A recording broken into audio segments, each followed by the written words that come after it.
Have you ever wondered if there's one right way to help your child learn to communicate? And have you wondered if the way that you're helping your child communicate now is the right one? Keep watching to find out more.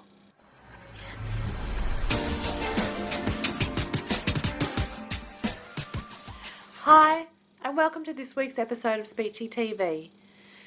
In this week's episode, I'd like to share with you the idea of multimodal communication. The idea that there isn't one right way to learn to communicate.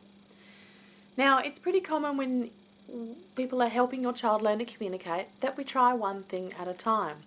We might try keyword signs.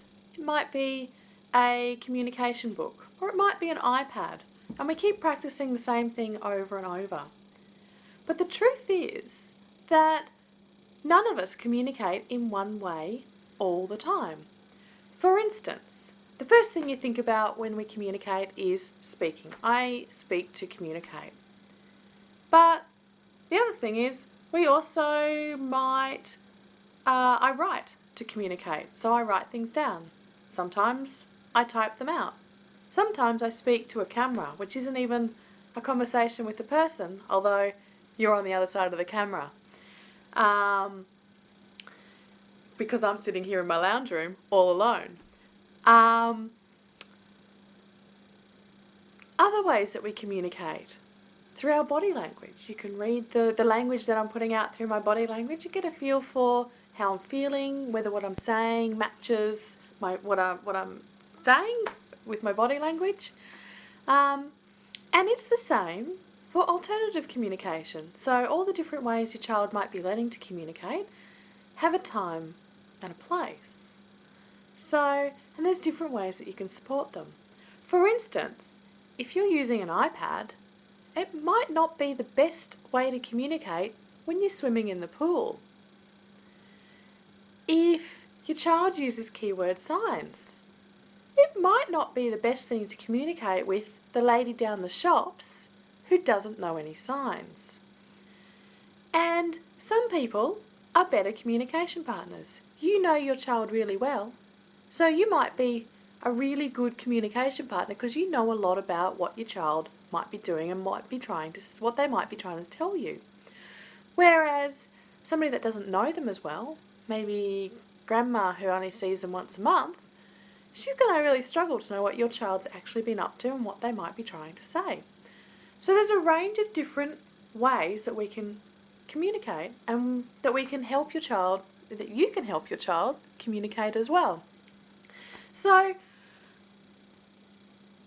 and I guess the other thing is sometimes they're too hard. Now, when your child's at school, using a high-tech communication device that has all the whiz-bang things that they need for education and learning to communicate might be entirely different to the type of communication they might need when they're out playing and running about. Particularly if the other communication device is quite big and bulky and heavy, it might not be the right thing for them when they're in the sandpit.